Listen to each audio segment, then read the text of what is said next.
Hello दोस्तों, तो कैसे हो यार आप लोग। आशा करते हैं आप लोग बहुत मस्त होंगे और आपकी केमिस्ट्री के पेपर की तैयारी भी मस्त चल रही होगी। तो जैसा कि आप केमिस्ट्री का पेपर जो 7 मार्च का उसको होने में कुछ ही घंटे बचे हुए, ठीक है। तो आज हम देखने वाले यार 12th केमिस्ट्री के विद्युत रसायन, जो दूसरा चैप्टर विद्युत रसायन, इसके सभी मोस्ट इंपॉर्टेंट न्यूमेरिकल, ठीक है। और ये ऐसे न्यूमेरिकल होने वाले जो कि हर साल पेपर में पूछे जाते हैं और 3-3, 4-4 बार पूछे गए, ठीक है। आप खुद कहोगे जब पेपर दे के आओगे ना, अगर आपने इन न्यूमेरिकल्स को सॉल्व कर लिया, आप खुद कहोगे हाँ भाई आपने बताया था और यही न्यूमेरिकल सेम हमारे पेपर में भी आए थे, ठीक है। तो यार जिनको पेपर देना है केमिस्ट्री का 7 मार्च का, वो जितने भी न्यूमेरिकल बताएंगे इनको तैयार करके जरूर जाएंगे, क्योंकि ये मोस्ट इंपॉर्टेंट वाले न्यूमेरिकल्स हैं, ठीक है। इसके पहले वाली वीडियो पे हमने आपको विलियन चैप्टर के पूरे न्यूमेरिकल करा दिए थे। इस वीडियो पे हम विद्युत रसायन के न्यूमेरिकल्स को देखेंगे, ठीक है। तो चलो शुरू करते हैं। तो उससे पहले यार अगर भाई चैनल पे नया हो तो चैनल को सब्सक्राइब और वीडियो को लाइक जरूर कर लेना, ठीक है। तो चलो अब एक एक करके हम न्यूमेरिकल्स को देखते हैं, ठीक है। तो देखो आप लोग भी कॉपी पेन निकाल लो, क्योंकि यार ये न्यूमेरिकल्स हैं, आपको भी सॉल्व करना होगा हमारे साथ। तो देखो पहला क्वेश्चन पढ़ते हैं पहले। कह रहा विद्युत सेल के, आपको कहा गया निम्नलिखित सेल, ये आपको एक सेल अभिक्रिया दी गई है Cu से Cu2 प्लस 1 मोलर, और यहाँ पे आपका लवर सेतु है Ag प्लस 1 मोलर से Ag। निम्नलिखित सेल के विद्युत वाहक बल की गणना आपको करनी है। ये आपको एक सेल अभिक्रिया दी गई है ये वाली, इसके आपको विद्युत वाहक बल की गणना करनी है, ठीक है। ये क्वेश्चन मान लो 4 मार्क्स पे आएगा, ठीक है। 4 मार्क्स पे पूछा जाता है, मोस्ट इंपॉर्टेंट है, ठीक है। और यहाँ पे आपको E0 Cu2 प्लस से Cu की वैल्यू दी गई है प्लस का 0.34 वोल्ट, E0 Ag प्लस से Ag की वैल्यू दी गई है प्लस का 8.0 वोल्ट, ठीक है। तो जिन्होंने पढ़ रखा वो इस क्वेश्चन को सॉल्व करने की कोशिश करें, और जिनको नहीं आ रहा उनको हम बता रहे हैं, ठीक है। और मोस्ट इंपॉर्टेंट है, आ सकता है ये, ठीक है। तो सिंपल देखो, पहले आपको Cu से Cu2 प्लस दिया, तो देखो आप क्या करो, सबसे पहले यहाँ पे सेल अभिक्रिया पहचानो। सेल अभिक्रिया आपको समझनी पड़ेगी। देखो जैसे आपने देखा Cu से क्या बन रहा है Cu2 प्लस, देखो यहाँ से Cu से बन रहा है आपका Cu2 प्लस। तो दिमाग लगाओ, Cu से Cu2 प्लस कैसे बन सकता है, तब बनेगा जब वो 2 इलेक्ट्रॉनों का त्याग करेगा। ये चीज़ आपको समझना पड़ेगा यार। Cu से क्या बन रहा है Cu2 प्लस, 2 प्लस हो रहा है तो दोनों साइड उदासीन होना चाहिए, अभिक्रिया बराबर होनी चाहिए। तो इधर अगर 2 प्लस निकाला तो 2 इलेक्ट्रॉन बाहर निकल जाएंगे, अर्थात 2 माइनस और 2 प्लस बराबर हो जाएंगे, ठीक है। तो सिंपल ये अभिक्रिया हुई। फिर क्या Ag प्लस से बनता है Ag प्लस से बनता है Ag, ठीक है। Ag प्लस से क्या बनता है Ag। तो यहाँ पे भी आप वही देखो, Ag प्लस है तो इसके पास क्या होना चाहिए, 1 इलेक्ट्रॉन होना चाहिए। ध्यान समझो, जैसे यहाँ पे Cu से Cu2 प्लस बना तो हमने कहा 2 प्लस निकला तो 2 इलेक्ट्रॉन भी निकलेगा। वैसे अगर Ag प्लस है तो Ag प्लस है तो 1 इलेक्ट्रॉन निकलेगा और आपका Ag इस टाइप से बनेगा, ठीक है। अब अगर हम लोग बात करें यहाँ पे, तो आप इस सब क्रिया पे देखोगे कि इस ऊपर वाली पे 2 इलेक्ट्रॉन बाहर निकले और नीचे वाली पे क्या हुआ, 1 इलेक्ट्रॉन। तो यहाँ भी 2 ही होने चाहिए, क्योंकि अगर यहाँ 2 निकलेंगे तो यहाँ भी 2 आएंगे, यहाँ 3 आएंगे तो यहाँ भी 3 आएंगे। तो यहाँ 2 इलेक्ट्रॉन करने के लिए पूरी अपक्रिया में 2 से गुणा कर देते, यहाँ पे भी 2 हो जाएगा, यहाँ पर भी 2 हो जाएगा और यहाँ पर भी 2 हो जाएगा, ठीक है। आप क्या समझे, आप यहाँ Cu से Cu2 प्लस बना जिससे 2 इलेक्ट्रॉन बाहर निकले, यहाँ 2Ag प्लस से 2 इलेक्ट्रॉन जुड़ा जिससे 2Ag बना, ठीक है। अब आपको यहाँ पे एक चीज़ पहचानना होगा कि कौन सी अपक्रिया एनोड की है और कौन सी अपक्रिया कैथोड की है। ये कैसे पहचानोगे, देखो जिसमें इलेक्ट्रॉन बाहर निकले, देखो जैसे Cu से Cu2 प्लस और 2 इलेक्ट्रॉन क्या है, बाहर निकल रहा है, ठीक है। 2 इलेक्ट्रॉन क्या हो रहा है, बाहर निकल रहा है। तो वो अभिक्रिया आपकी कौन सी अपक्रिया कहलाती है, ऑक्सीकरण अपक्रिया। ऑक्सीकरण अपक्रिया कहलाती है और वो एनोड पर होती है। वो आपकी किस पे होती है, एनोड पे होती है। और जिस पे इलेक्ट्रॉन ग्रहण किया जाए, जैसे इसमें 2 इलेक्ट्रॉनों को इसने लिया है, ठीक है। 2Ag प्लस ने क्या किया है, 2 इलेक्ट्रॉनों को लिया है, तो ये अभिक्रिया आपकी अपचयन की अभिक्रिया कहलाएगी, ठीक है। ये कैसे अभिक्रिया कहलाएगी, अपचयन की, और ये कैथोड पर होगी, ठीक है। ये अभिक्रिया आपकी अपचयन की कहलाएगी और ये कैथोड पर अभिक्रिया होगी, ठीक है। ये सिंपल सी बात आपको समझनी। क्या कहा, सबसे पहले जब भी एग्जाम में इस टाइप का क्वेश्चन आ जाए, आपसे कहे सेल का विद्युत वाहक बल निकालो, तो पहले आपको अभिक्रिया पहचाननी है। देखो जैसे Cu से Cu2 प्लस हो रहा है तो Cu से Cu2 प्लस तब होगा जब 2 इलेक्ट्रॉन बाहर निकलेंगे, ठीक है। सिंपल क्या था, Cu से Cu2 प्लस बना तो आपने देखा Cu से Cu2 प्लस तब बनेगा जब 2 इलेक्ट्रॉन बाहर निकलेंगे, और जिस अभिक्रिया पे इलेक्ट्रॉन बाहर निकलते हैं उस अभिक्रिया को ऑक्सीकरण की अभिक्रिया कहलाते हैं और वो एनोड पर होती, ठीक है। और फिर क्या हुआ, जैसे Ag प्लस, अब Ag प्लस Ag कब बनेगा, जब वो 1 इलेक्ट्रॉन को ग्रहण करेगा। अब यहाँ 1 इलेक्ट्रॉन आएगा लेकिन यहाँ 2 है, तो आपको पूरे समीकरण में 2 का गुणा कर देना है। तो 2Ag plus plus 2 electron 2Ag, जिससे, और जब आपका इलेक्ट्रॉन ग्रहण होता है तो वह अभिक्रिया अपचयन होती है, ठीक है। देखो यहाँ पे इलेक्ट्रॉन बाहर निकला था, इस साइड आया था, तो ये ऑक्सीकरण की अपक्रिया हुई एनोड पर। जब इलेक्ट्रॉन इससे जुड़ रहा है, 2Ag प्लस से 2 इलेक्ट्रॉन जुड़ रहा है तब Ag बन रहा है, तो यह अभिक्रिया अपचयन की होगी और ये कैथोड पर होती है, ठीक है। अब आपको यहाँ से सेल अभिक्रिया निकाल लेनी है, इसको आपस में जोड़ देना। तो यहाँ पे Cu प्लस 2Ag प्लस, और यहाँ पे भी 2 इलेक्ट्रॉन, वहाँ पे भी 2 इलेक्ट्रॉन आपस में कैंसिल हो जाएंगे, बच जाएगा Cu2 प्लस 2Ag। ये आपकी सेल अभिक्रिया होगी, ठीक है। ये आपकी क्या होगी? सेल अभिक्रिया। इस पे लिख सकते हो ये सेल अभिक्रिया है, ठीक है। इस टाइप के विद्युत रसायन चैप्टर के क्वेश्चन करने के लिए आपको सेल अभिक्रिया का पता लगाना भी पड़ेगा, तभी क्वेश्चन सॉल्व होगा, ठीक है। क्योंकि इससे ये पता चल जाता है कि एनोड पर कौन सी अभिक्रिया हो रही है और कैथोड पर कौन सी अभिक्रिया हो रही है, ठीक है।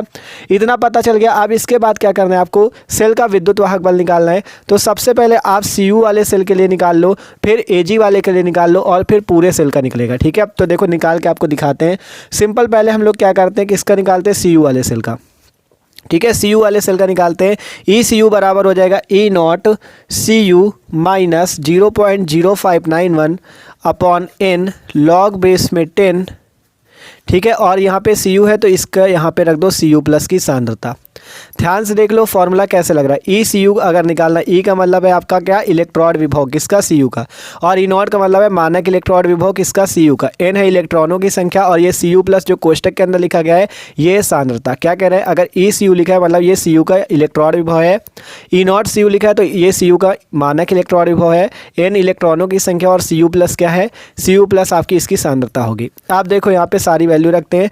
आपको यहाँ पे ECU की वैल्यू निकालनी है। देखो E0 Cu का मान आपको यहाँ पे दिया गया है। E0 Cu2 प्लस से Cu की वैल्यू दी गई प्लस का 0.34 वोल्ट, तो यहाँ पे रख दो प्लस का 0.34, ठीक है। देख लो सिंपल, ये दी गई है वैल्यू, ठीक है। फिर इसके बाद माइनस लगा, ऊपर है 0.0591 अपॉन में n होती इलेक्ट्रॉनों की संख्या। तो देखो Cu वाली अभिक्रिया कौन सी है? ये, इस पे कितने इलेक्ट्रॉन है? 1 और 1 2 हैं, तो यहाँ पे बटे में 2 रख दो, और यहाँ पे लॉग बेस में 10, और क्या आया? Cu प्लस की आपको यहाँ पे सांद्रता रखनी होगी।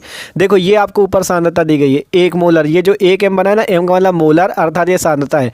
Ag प्लस वाले की भी 1 मोलर है, तो आपको यहाँ पे Cu प्लस वाले की रखना है। तो कितनी है? 1 मोलर, तो 1 रख दो, ठीक है। देख सकते हो 1 मोलर आपको दी गई है, तो आपको यहाँ पे 1 रख देना है, ठीक है। आप सॉल्व करो। ECU इक्वल टू प्लस का 0.34 माइनस का 0.0591 अपॉन में 2 इंटू लॉग बेस में 10, और यहाँ पे 1। और एक चीज़ जान लो, लॉग 1 का जो मान होता है वो होता है 0। लॉग 1 की वैल्यू होती है 0, तो यहाँ पर से यहाँ पे 0 रख देंगे। ECU इक्वल टू प्लस का 0.34 माइनस का 0.0591 अपॉन में 2 इंटू इसकी वैल्यू 0 आ जाएगी, ठीक है।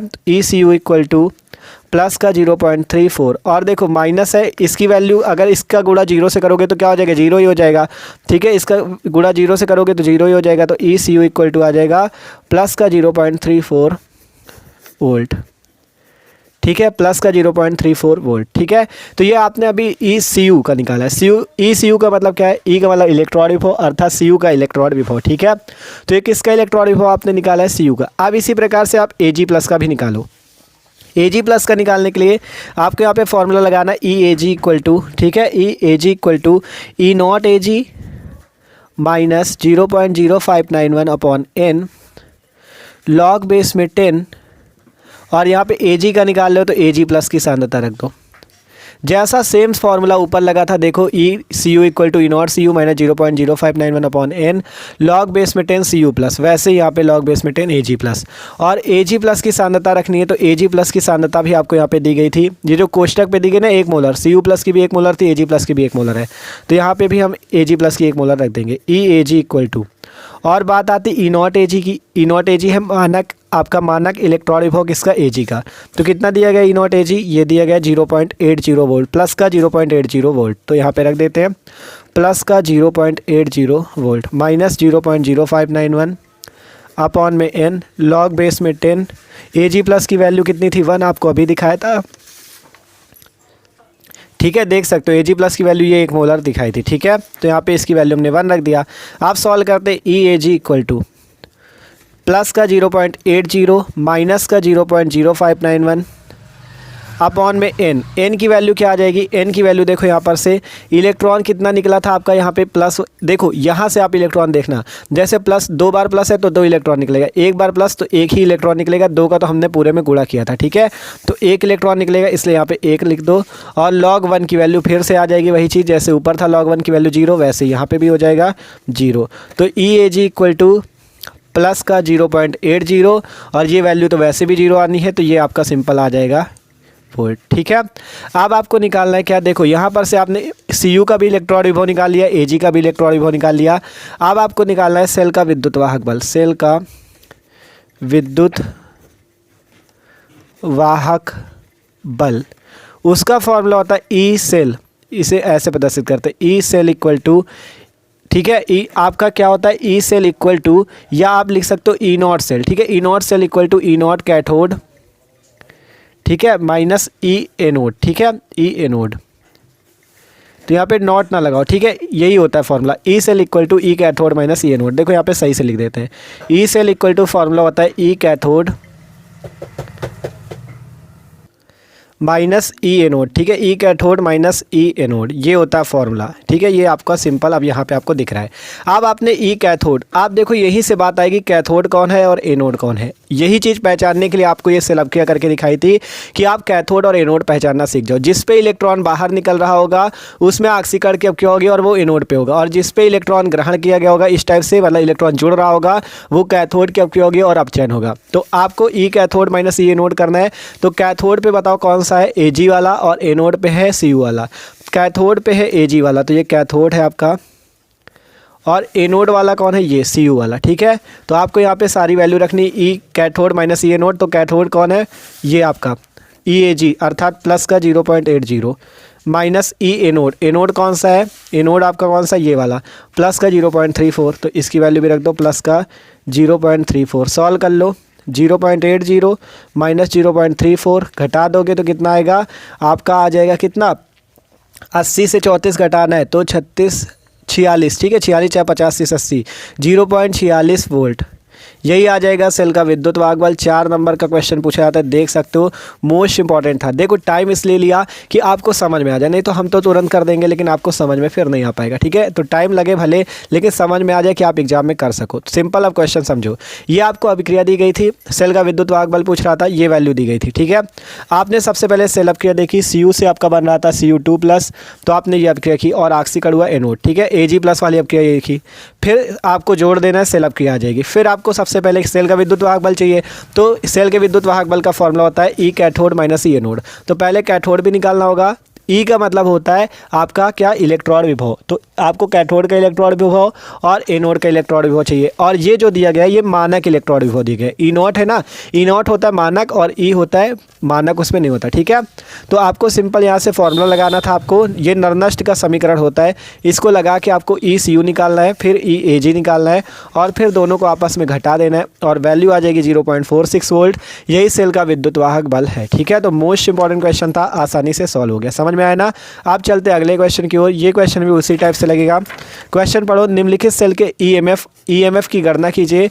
आपको सेल अभिक्रिया दी गई है Zn से Zn2+ 1 मोलर, Cu2+ से Cu। ठीक है, जबकि ई नॉट Zn2+ Zn तथा Cu2+ Cu के मान क्रमशः माइनस का 0.76 और 0.34 वोल्ट है, इनकी सांद्रता 1 मोलर है। आपको ईएमएफ की गणना करनी है।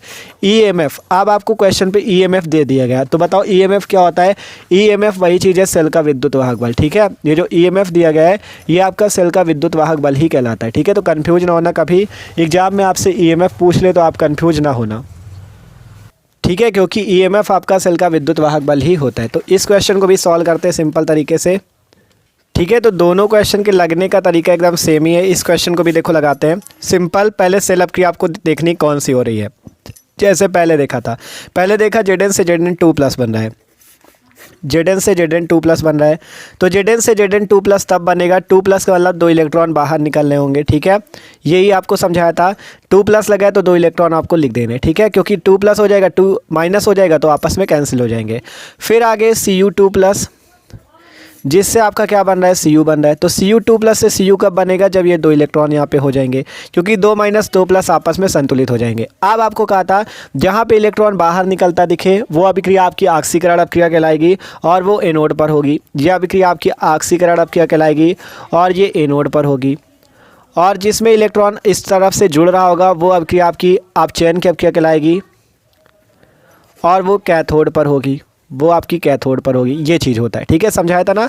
आप क्या करो, इसके बाद इसको जोड़ दो, तो यहाँ 2 इलेक्ट्रॉन, यहाँ भी 2 इलेक्ट्रॉन आपस में कैंसिल, बचा क्या, Zn+ Cu2+ Zn2+ plus C you, ठीक है, कोई दिक्कत नहीं किसी को। ये अभिक्रिया सेल अभिक्रिया है, सेल अभिक्रिया है, ठीक है, ये क्या है, सेल अभिक्रिया, कोई दिक्कत नहीं आता। आप क्या करते हैं, इतने के बाद आपको यहाँ पे कहा गया है आपको E not Z N two plus से Z N, E not Z N two plus से जेड एन की वैल्यू दी गई कितनी, माइनस का 0.76, माइनस का 0.76 वोल्ट।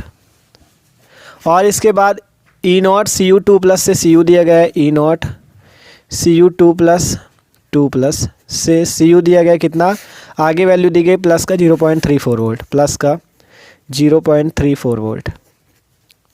सिंपल देख लो क्या दिया गया था आपको, सिंपल पहले E not Z N two plus तथा इसके मान क्रमशः इतने इतने दो वैल्यू दी गई, अर्थात ये पहली वाली वैल्यू 0.76 ये आपकी इसकी वैल्यू है, और दूसरी वाली वैल्यू प्लस का 0.34 इसकी वैल्यू है, और दोनों की सांद्रता आपको 1 मोलर दी गई है, अर्थात ये जो आपका जेड एन टू प्लस की सांद्रता है वो भी 1 मोलर है, और जो आपका सी यू टू प्लस की सांद्रता है वो भी 1 मोलर है, ठीक है। आपको यही क्वेश्चन पे समझना है, ठीक है। ये जो आपको सी यू टू प्लस कहा गया ना, इनकी सांद्रताएं 1 मोलर है, मतलब इसकी भी सांद्रता 1 मोलर, इसकी भी सांद्रता 1 मोलर, ठीक है। फॉर्मूला सेम लगेगा और सेम निकलेगा, देखो आपको यहाँ पे निकाल के बताते हैं, ठीक है। सिंपल देखो हमने निकाली दोनों वैल्यू, जैसे उस पर निकाला था फॉर्मूला वही लगेगा, E Z N equal to E not Z N minus 0.0591 upon N log base में 10, और किसकी सांद्रता, जेड एन टू प्लस की। अब इसके बाद सारी वैल्यू रख देंगे, ई नॉट जेड एन की माइनस का 0.76, यहाँ पे इसकी वैल्यू एन का मान 2 आ जाएगा क्योंकि 2 इलेक्ट्रॉन थे और यहाँ पे 2 प्लस भी लगा था, ठीक है, 2 रख दिया। फिर लॉग बेस में 10, जेड एन टू प्लस की सांद्रता 1 मोलर, 1 रख दो। फिर से वही चीज़ होगा, लॉग 1 की वैल्यू कितनी होती है, 0 होती है, तो 0 हो जाएगी, यहाँ से इस पर गुणा होगा 0 ही आ जाएगा, तो बचेगा केवल यही माइनस का 0.76। फिर सी यू के लिए भी यही फॉर्मूला लगेगा, सेम चीज़ होगा, लॉग 1 की वैल्यू 0 होती है, इसका 0 से गुणा होगा, 0 हो जाएगा, बचेगा केवल प्लस का 0.34। आप सेल विभव निकालना है तो ई सेल इक्वल टू हो जाएगा ई कैथोड माइनस ई एनोड, ठीक है, E cathode minus E anode.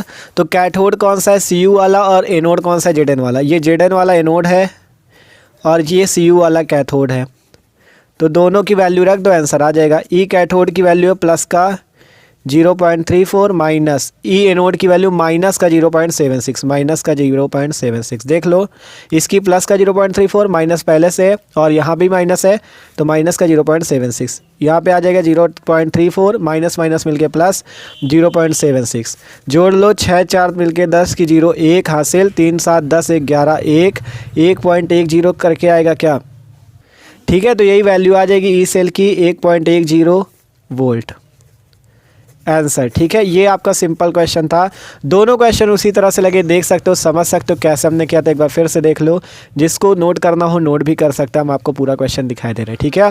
इसी टाइप के यार क्वेश्चन आते हैं एग्जाम में और आप आसानी से कर सकते हो, ठीक है।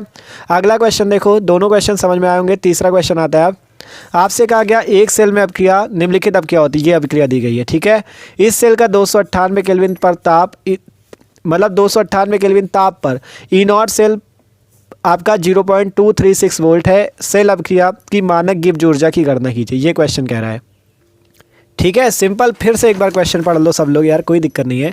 एक सेल में निम्नलिखित अभिक्रिया होती है, ये वाली, ठीक है, ये अभिक्रिया हो रही है जिसमें इस सेल का 298 केल्विन ताप पर ई नॉट सेल इतना दिया गया, ई नॉट सेल आपको दिया गया है, ई नॉट सेल की वैल्यू 0.236 वोल्ट। आपसे कह रहा है गिब्स ऊर्जा की गणना करने को कह रहा है, तो गिब्स ऊर्जा जो होती है उसे डेल्टा जी नॉट से प्रदर्शित करते हैं, डेल्टा जी नॉट की वैल्यू निकालनी, ठीक है। और गिब्स ऊर्जा का फॉर्मूला भी आपको पता होना चाहिए, गिब्स ऊर्जा का फॉर्मूला क्या होता है, माइनस का एन ई नॉट सेल और इंटू एफ, ठीक है, जहाँ एन आपका क्या होता है, एन होता है इलेक्ट्रॉनों की संख्या, ई नॉट सेल तो ये आपको दिया गया है, एफ क्या होता है, एफ होता है फैराडे नियतांक, और एफ का मान भी जान लो 96,500 कूलम होता है, एन का मान 96,500 कूलम होता है, ठीक है, ये चीज़ होता है सिंपल। अब आपको जी नॉट की वैल्यू निकालने के लिए ये वैल्यू चाहिए। सबसे पहले बात आएगी एन का, एन कहाँ से आए, एन कैसे पहचानोगे, ठीक है, एन कैसे आप पहचानोगे, तो देखो एन पहचानने के लिए आपको यहाँ पे ये पहचानना होगा कि अभिक्रिया कैसे हो रही है। देखो यहाँ पे देखोगे तो 2Fe3+ से क्या बन रहा है, 2Fe2+, 2Fe3+ से 2Fe2+ बन रहा है। देख लो ध्यान से, कोई दिक्कत नहीं होनी चाहिए। 2Fe3+ से 2Fe2+ बन रहा है, ठीक है। तो अगर बात करें दोनों तरफ इलेक्ट्रॉन बराबर होने चाहिए। इधर देखो 3+ है और 2 का गुणा तो कितने हो गए 6+। इधर बात करें 2+ है और इधर 2 का गुणा तो कितने हो गए 4+। ध्यान से देखना, कोई दिक्कत नहीं होनी चाहिए। यहाँ 3+ है, एक Fe के पास है 3+, 2 Fe है तो 2 Fe के पास 6+, और यहाँ पे एक Fe के पास 2+, तो 2 Fe के पास 4+। इधर 6+, इधर 4+, कितने कम है इधर 2, ठीक है। इधर कितने कम है 2 कम है ना। तो क्या करें हम, ठीक है, क्या करें हम कि दोनों साइड बराबर हो जाए। हम इधर 2 घटा दें, यहाँ पे 2 घटा दे तो सेम हो जाएगा। देखो इधर आपके 6+ थे, इधर 4+, तो यहाँ पर से अगर 2 घटा दे तो यहाँ पे क्या हो जाएगा, 2 इलेक्ट्रॉन घटाए मतलब 2 इलेक्ट्रॉन माइनस के होते हैं, घट जाएंगे। तो इधर भी 4+, इधर भी 4+, तो सिंपल ये आ जाएगा आपका क्या, Fe3+ 2Fe3+ प्लस 2 इलेक्ट्रॉन, जिससे क्या बनेगा 2Fe2+। देखो एक एक चीज़ आपको फील करा रहा है जिससे आपको दिक्कत ना हो, ठीक है, समझने में दिक्कत ना हो, आप खुद से कर सको, इसलिए आपको एक एक पॉइंट समझा रहे हैं, ठीक है। यहाँ पे आपने देखा 6+ है इलेक्ट्रॉन, मतलब जो 6+ प्रोटॉन है, यहाँ पे 4+ थे, 2 कम पड़ रहे, 2 घटा दिया इलेक्ट्रॉनों को, ये हो गया, ठीक है। अब यहाँ पे एक चीज़ आप और समझोगे कि जैसे 2 इलेक्ट्रॉन यहाँ पे क्या हो रहा है, जुड़ रहा है, तो ये कौन सी क्रिया होगी, कैथोड की क्रिया होगी, और इस पर अपचयन होगा। ये बातें अभी हमने आपको समझाई थी कि जब इलेक्ट्रॉन जुड़ रहा होगा तो वो कैथोड होगा और अपचयन होगा। फिर अगली अब क्रिया है यहाँ पे 2I- से I2 बनता है, 2I- से I2 बनता है। देखो 2I- I2, ठीक है, 2I- से I2 बनता है। तो यहाँ पे कितने माइनस है, -2 है। देखो एक I के पास 1 माइनस, 2 I के पास 2 माइनस, तो यहाँ भी 2 माइनस होने चाहिए तभी बराबर होगा, तो यहाँ पे भी 2 माइनस कर दो, ये दूसरा, ठीक है, देख लो। और ये अब क्रिया क्या होगी, एनोड की अब क्रिया होगी, और यहाँ पे ऑक्सीकरण होगा। देखो इतना जो समझ गया उसका मतलब बेड़ा पार है एकदम, वो क्वेश्चन सॉल्व कर लेगा, ठीक है। सिंपल आपने देखा Fe2Fe3+ से 2Fe2+ बन रहा है। आपने देखा यहाँ पे 6+ है, यहाँ पे 4+ है, तो 2 घटा दिए 2 इलेक्ट्रॉन। तो सिंपल जब 2 इलेक्ट्रॉन इस टाइप से जुड़ेंगे तो वो कैथोड की अब क्या होगी, अभी बताया था अपचयन होता है, ठीक है। फिर 2I- से I2 बन रहा है, 2I- से I2 बन रहा है, कब बनेगा, जब ये 2 इलेक्ट्रॉन इस पे जुड़ेंगे, क्योंकि यहाँ पे 2 माइनस, यहाँ पे एक भी माइनस नहीं था, 2 माइनस कर दिए तो दोनों तरफ बराबर। और जब इस टाइप से 2 इलेक्ट्रॉन बाहर जा रहे होते हैं तो उसे एनोड कहते हैं और ऑक्सीकरण होता है, ठीक है। तो यहाँ पर से अगर हम n की बात करें, n क्या होता है, इलेक्ट्रॉनों की संख्या, कितने इलेक्ट्रॉन है, यहाँ पे भी 2 इलेक्ट्रॉन, यहाँ पे भी 2 इलेक्ट्रॉन, तो n की वैल्यू आ गई 2। f की वैल्यू आपको बता ही दी 96,500 कूलम। अब आपको सिंपल गिब्स ऊर्जा, मानक गिब्स ऊर्जा delta G0 equal to -n E0 cell into f का फॉर्मूला लगाना है और वैल्यू निकाल लेनी है। n की वैल्यू कितनी आई 2, तो 2 रखो। E0 सेल की वैल्यू ये दी गई है प्लस का 0.236 इंटू 96,500, ठीक है। अब कुछ नहीं करना, गुणा कर लो, -2 छक्के 12 की 2 1 हासिल, 2 3 6 1 7, 2 दूना 4, 0.472 गुणे 96,500। सिंपल कुछ नहीं करना, आप गुणा कर लो, जो आंसर आएगा हम आपको बता दे रहे हैं, आप सिंपल इसका गुणा कर लेना, तो आंसर आपको सिंपल बताते हैं, ठीक है। ठीक है, ये आपका आंसर आएगा। इसका जब गुणा करोगे तो 455.48 और जूल, ये आ जाएगी गिब्स ऊर्जा, ठीक है, डेल्टा G0 की वैल्यू। और अगर इसे किलो जूल में लिखना चाहो तो आप ऐसे लिख सकते हो, अगर इसे किलो जूल पे लिखना चाहो तो माइनस का 45.5 और 4 8 है तो 5 लिख सकते हो किलो जूल, ये आंसर आ जाएगा, ठीक है, किलो जूल। क्योंकि 1 किलो बराबर कितना होता है 1000, ठीक है, तो 1 किलो जूल बराबर भी क्या हो जाएगा 1000 जूल। तो वही चीज़ हमने जूल को इसमें बदलने के लिए हमने क्या किया, 10 की पावर -3 से हो गया, तो यहाँ पे आपका 45.548 आता, लेकिन 4 8 को हमने 5 कर दिया, तो 5 किलो जूल आंसर। आप इतने तक भी चाहो तो लिख सकते हो, कोई दिक्कत नहीं, जूल तक निकाल दो या किलो जूल तक निकाल दो, कोई दिक्कत नहीं है, ठीक है, आप चाहे जैसे निकाल दो। आप क्वेश्चन देख लो क्या था आपकी, ये अभिक्रिया थी, E0 सेल की वैल्यू इतनी दी गई थी, सेल अभिक्रिया में मानक गिब्स ऊर्जा पूछ रहा था, डेल्टा G0 की वैल्यू। ये फॉर्मूला लगाओ, केवल अभिक्रिया पहचान जाओ कि किस में कैथोड है किस में एनोड है, आप आसानी से आंसर ले आओगे, ठीक है, समझ में आया। आप लास्ट क्वेश्चन बचा है उसको भी सॉल्व कर लेते, ये क्वेश्चन भी मोस्ट इंपॉर्टेंट है। तो अब आप लोग भी दिमाग लगाना कि ये क्वेश्चन कैसे सॉल्व होगा, आशा करते ये क्वेश्चन सबको ही लगा लेगा। देखो लगाते हैं, चलो भैया, सिंपल आपको इसमें भी सेल का विद्युत वाहक बल ही निकालना है क्वेश्चन पे, ठीक है। तो सिंपल आपको ये दिया गया है, आप निकालना है सेल का विद्युत वाहक बल, तो सब कोई निकाल लेगा। देखो आप चाहे तो डायरेक्ट ये फार्मूला लगा दो, ई सेल इक्वल टू, क्योंकि यहाँ पे आपको सांद्रता नहीं दी गई है, क्वेश्चन पे सांद्रता नहीं दी गई, तो डायरेक्ट फार्मूला लगा दो, E0 cell equal to E0 cathode minus E0 anode, ये फॉर्मूला लगा दो और आप आंसर निकाल लो। कैथोड एनोड पहचानना होगा बस। देखो Zn से क्या हो रहा है Zn2+, Zn से क्या हो रहा है Zn2+, तो Zn से Zn 2 प्लस कब होगा? जब देखो यहाँ पे 2 प्लस है, अगर यहाँ पे 2 माइनस भी हो जाए तो यहाँ पे दोनों साइड बराबर हो जाएगा। और जब यहाँ पर से 2 माइनस होगा, इसलिए किया 2 इलेक्ट्रॉन, क्योंकि यहाँ पे 2 प्लस था। और जब ये 2 इलेक्ट्रॉन बाहर निकल रहा है तो ये अब क्या कौन सी होगी? एनोड की। और यहाँ पे क्या होगा? ऑक्सीकरण, ऑक्सीकरण होगा। ठीक है, फिर आपका क्या हो रहा है? 2Ag प्लस से क्या हो रहा है? 2Ag हो रहा है। तो ये कब होगा? जब यहाँ पे 2 इलेक्ट्रॉन इस टाइप से जुड़े। ठीक है, ये वाली अब किया तो अभी पहले ही हुई थी हमको लग रहा है। ठीक है, 2Ag प्लस जब 2 इलेक्ट्रॉन ग्रहण करेगा तब जाके आपका 2Ag बनेगा। ठीक है, तो ये आपकी कॉन्सेप्ट क्या होगी? कैथोड की। और इस पर क्या होगा? अपचयन। बस ये याद रखा करो, जब इस साइड, ये आपका कौन सा साइड हो जाएगा? आप याद रखो, जब आपका दाहिना साइड, ठीक है, ठीक है, ये आपका जो दाहिना साइड राइट हैंड साइड होगा, अगर इस पे आपका इलेक्ट्रॉन आ रहा है तो ये एनोड होगा। और लेफ्ट हैंड साइड अर्थात बाँवा आपका बाएं पे आपका क्या हो? इलेक्ट्रॉन इस टाइप से हो, तो ये कौन सा होगा? आपका कैथोड होगा। ये याद रखना। ठीक है, तो सिंपल यहाँ पे वैल्यू रख दो। कैथोड कौन सा हो रहा है? ये वाला। तो कैथोड की वैल्यू रखो प्लस का 0.80, माइनस एनोड की वैल्यू रखो प्लस का 0.76। निकाल लो, प्लस का 0.80 माइनस का 0.76, वैल्यू कितनी आ जाएगी? आप यहाँ से निकालोगे 0.04 वोल्ट। आंसर ये आ जाएगा इनोड सेल। यही सेल का है विद्युत वाहक बल आंसर। ठीक है, तो देख सकते हो सिंपल आपने निकाल लिया। ठीक है, सिंपल आपका आंसर आ चुका है। ठीक है, तो समझ में आया ये क्वेश्चन भी। इसी टाइप से क्वेश्चन आते हैं आपका विद्युत रसायन चैप्टर के। तो जितने इंपॉर्टेंट न्यूमेरिकल्स थे हमने लगवा दिए, आपको देख सकते हो। ठीक है, ये सारे न्यूमेरिकल अगर आप अच्छे से सीख गए हो तो आप कल का पेपर मस्त दोगे। और इसके पहले वाला वीडियो भी देख लेना, उस पर हमने आपको विलियन चैप्टर के कराए थे। आप जो अगला वीडियो आएगा उस पर रासायनिक बलगत की चैप्टर के पूरे न्यूमेरिकल्स करा देंगे। ठीक है, तो okay, thanks for watching this video. Channel को सब्सक्राइब कर लो।